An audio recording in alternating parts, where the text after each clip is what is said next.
Hey, what's up guys? This is Steven here. Welcome back to another episode of playing Legendary Game of Heroes, where in today's episode, I'm going to talk about what I think you should use your seasonal coins on now that the Entombed season is over.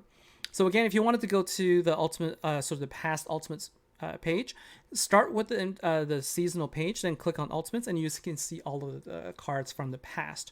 So in this particular season, I'm going to skip the water and also the dark cards because they were there before Gem Crush was introduced. And with the introduction of Gem Crush, all of the following cards, Ultimate Forms spawn Power Gem 5s, which is a big difference compared to Power Gem 4s.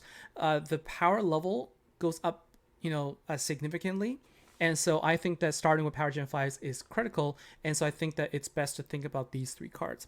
And so let's talk about these three then. And what I'm going to do is I'm going to tell you what my ranking of them are. And just to be transparent, I'm going to start with what I think is going to be best, but it's not going to be because of its power level. It's not going to be about the sheer power for this season at all, but rather, now that Gem Crush is around, you have to think about utility. You have to think about how your cards will help you in future events. And Starborn Sentinels is the best on my list, followed by Clandestine Clan, and then finally Intrepid Voyagers. Now I'm going to tell you the reasons why I rank them as such. So Intrepid Voyagers spawns Power Gem 5s, which is good, but it is limited to 4, and it does have ability to create an additional one at the turn after, but only if the surroundings are mapped. And the way the surroundings are mapped is by activating the battle skill of the ultra rare card. So you have a dependency on another card in order to make this work. And so you want the ultimate form to act on its own. You want to be able to use it on its own without a dependency on another card, especially in future events. And so because of this, it's just less useful because there's one less slot for you to be able to use it in. Then Clandestine Clan is the latest Fire Slayer deck that we just saw.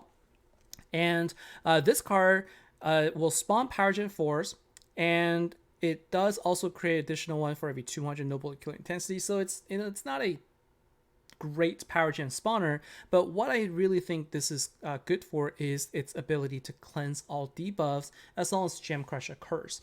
So it doesn't need to be a Gem Crush of the fire gems.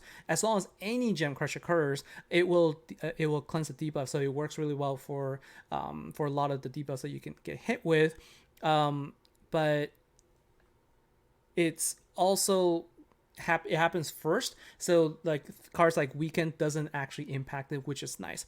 And so in terms of the utility, I think this is a little bit better.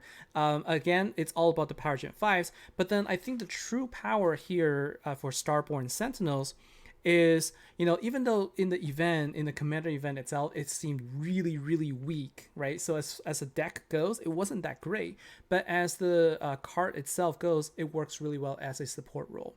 So the passive ability where it creates 3 light Power Gen 5s at the beginning of every turn really works well in a lot of situations. It can also create 4 plus more if the enemies are burning, and you burn enemies simply by attacking, right? So if you've attacked a turn before, then you're always guaranteed to have at least 4 Power Gen 5s instead of 3. But if nothing happens, you're still guaranteed the 3 power gems. So it's nice that there's no conditions for spawning the Power Gen 5s. And the passive for Afterburn is kind of nice. Like if you're going with a light deck and your predominant damage is light, then you will be able to deal additional damage to your enemies over time, which is a bonus. But I think really it's the passive spawning. And the reason I think that this is going to be critical, I'm going to show in the video here, is because as I discovered after making my previous video for how you can get quad damage, I was playing around and I realized that, having just the dark and the red affinities still sometimes made it so that the clusters are too big. Okay, and when I say clusters, I mean like a group of gems that are clumped together so that they're all matched together already. Turns out having big clusters of gems make sure damage actually go lower. And so instead what you want to have lesser of those power gems clusters and have them more spread apart and have the power gem levels be higher. This can be accomplished by having the dark, light, and the red cards in here. So you can see here, after I activate everything, my power gem levels are a little bit higher, and I was able to get 1.3 quadrillion damage in here. And we're gonna take a look again, all right? So I'm taking advantage of the passive ability of the light power gem spawning, and what that does is the dark and the light power gems, they sort of counteract each other and they take up space. They don't override each other. They don't connect with each other. They just take up space that the red gems can't really they can't really go to. So what happens here is the red gems are forced to spawn in a smaller section of areas, and they end up powering up the power gems here. And so you can see I have a lot more of those shiny power gems, and because of that I was able to get another quadrillion damage from there and taking out the boss there. And so I found that to be more consistent overall compared to the two affinity attack, and I think that's going to be probably the formula for success for future events, at least for Slayer, maybe even for Commander events. And so based on that, I think this is going to be my top pick for the Ultimate form, because I think it has the best utility moving forward in this Gem Crush era. Now let's talk about the cards. If you can't form the Ultimate form, I think these are the two cards that you should then go after. So the first one is going to be Glacial Goddess.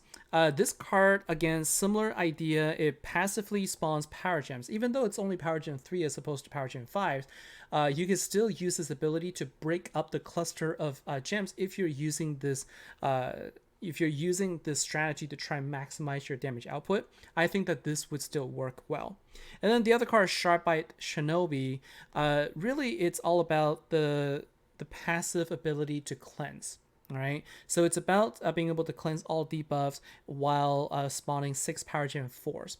It's better than Master Shinobi because Shinobi will create 4 power gem 4s, and it does give you a 120% attack boost, but it's really low compared to everything else. So it's not really as useful as getting the spell. So again, my focus here is on utility as opposed to raw power. It's nice that if the power is good, like the battle skill is good, but I think that overall, these are going to be my top 2 picks. And I think with respect to which one between Sharpeye Shinobi or Glacial Goddess, it's completely your choice.